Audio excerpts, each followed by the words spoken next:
இன்றைய வாசகங்கள் ஏப்ரல் 8, 2025. தவக்காலம் 5ஆம் வாரம், செவ்வாய்க்கிழமை. முதல் வாசகம். பாம்பு கடித்த எந்த ஒரு மனிதனும் இந்த வெண்கலப் பாம்பை பார்த்து உயிர் பிழைப்பான்.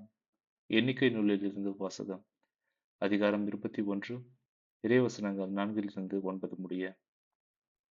அந்நாட்களில் ஏதோம் நாட்டை சுற்றிப் போகும்படி ஓர் என்ற மலையிலிருந்து இஸ்ரேலர் செங்கடல் சாலை வழியாக பயணப்பட்டனர். அவ்வழியை முன்னிட்டு மக்கள் பொறுமை இழந்தனர். மக்கள் கடவுளுக்கும் மோசேக்கும் எதிராக பேசினர்.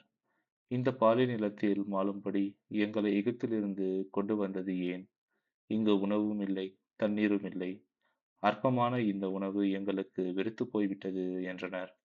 உடனே ஆண்டவர் கொள்ளைவாய் பாம்புகளை மக்களிடையே அனுப்பினார். அவை கடிக்கவே இஸ்ரேல் மக்களில் பலர் மாண்டனர். அப்பொழுது மக்கள் மோசேயிடம் வந்து, நாங்கள் பாவம் செய்துள்ளோம். நாங்கள் ஆண்டவருக்கும் உமக்கும் எதிராக பேசியுள்ளோம். இந்த பாம்புகளை அகற்றிவிடும்படி நீர் ஆண்டவரிடம் வேண்டிக் கொள்ளும் என்றனர். அவ்வாறே மோசே மக்களுக்காக மன்றாடினார். அப்பொழுது ஆண்டவர் மோசேயிடம், கொள்ளைவாய் பாம்பு ஒன்றை செய்து அதை ஒரு கம்பத்தில் பொறுத்து, கடிக்கப்பட்டோரில் இதை பார்க்கிற ஒவ்வொருவனும் பிழைப்பான் என்றார். அவ்வாறே மோசே ஒரு வெண்கலப் பாம்பை செய்து அதை ஒரு கம்பத்தில் பொருத்தினார். பாம்பு கடித்த எந்த மனிதனும் இந்த வெண்கலப் பாம்பை பார்த்து உயிர் பிழைப்பான். இது ஆண்டவரின் அருள்வாக்கு. இறைவா உமக்கு நன்றி. பதிலுரை பாடல். பல்லவி. ஆண்டவரே என் மன்றாட்டை கேளும். ஆண்டவரே என் மன்றாட்டை கேளும். என் அபயக் குரல் உம்மிடம் வருவதாக. நான் இடுக்கண் உற்ற நாளிலே உமது முகத்தை மறைக்காதீர். உமது செவியை என் பக்கமாக திருப்பியருளும். நான் மன்றாடும் நாளில் விரைவாய் எனக்கு பதிலளியும். பல்லவி.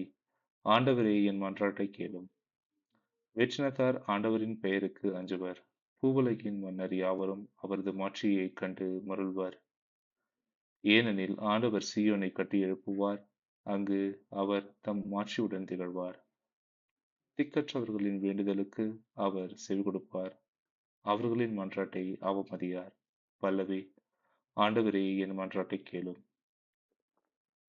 இனி வரவிருக்கும் தலைமுறைக்கென இது எழுதி வைக்கப்படும்.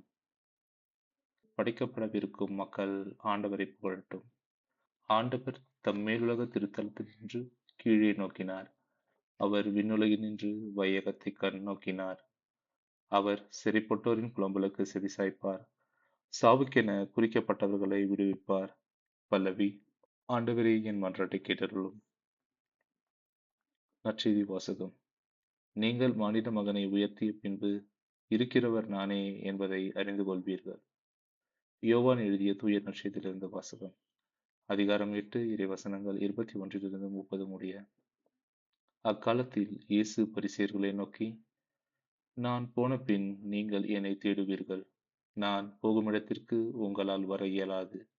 நீங்கள் பாவிகளாகவே சாவீர்கள் என்றார். யூதர்கள், நான் போகும் இடத்திற்கு உங்களால் வர இயலாது என்று சொல்கிறாரே, ஒருவேளை தற்கொலை செய்து கொள்ளப் போகிறாரோ என்று பேசிக்கொண்டார்கள். இயேசு அவர்களிடம், நீங்கள் கீழிருந்து வந்தவர்கள், நான் மேலிருந்து வந்தவன். நீங்கள் இவ்வுலகை சார்ந்தவர்கள், ஆனால் நான் இவ்வுலகை சார்ந்தவன் அல்ல.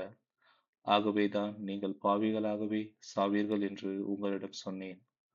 இருக்கிறவர் நானே என்பதை நீங்கள் நம்பாவிடில் நீங்கள் பாவிகளாய் சாவீர்கள் என்றார். அவர்கள், நீர் யார் என்று அவரிடம் கேட்டார்கள். அவர், நான் யார் என்று தொடக்கத்திலிருந்தே சொல்லி வந்துள்ளேன். உங்களைப் பற்றி பேசுவதற்கும் தீர்ப்பிடுவதற்கும் பல உண்டு. ஆனால் என்னை அனுப்பியவர் உண்மையானவர். நானும் அவரிடமிருந்து கேட்டவற்றையே உலகுக்கு எடுத்துரைக்கிறேன் என்றார். தந்தையைப் பற்றி அவர் பேசினார் என்பதை அவர்கள் உணர்ந்து கொள்ளவில்லை. இயேசு அவர்களிடம், நீங்கள் மானிட மகனை உயர்த்திய பின்பு இருக்கிறவர் நானே. நானாக எதையும் செய்யவில்லை. மாறாக தந்தை கற்றுத்தந்ததையே நான் எடுத்துரைக்கிறேன் என்பதை அறிந்து கொள்வீர்கள். என்னை அனுப்பியவர் என்னோடு இருக்கிறார். அவர் என்னை தனியாக விட்டுவிடுவதில்லை. நானும் அவருக்கு உகந்தவற்றையே எப்போதும் செய்கிறேன் என்றார். அவர் இவற்றை சொன்னபோது பலர் அவரிடம் நம்பிக்கை கொண்டனர். இது ஆண்டவரின் அருள்வாக்கு. கிறிஸ்துவே உமக்கு புகழ்.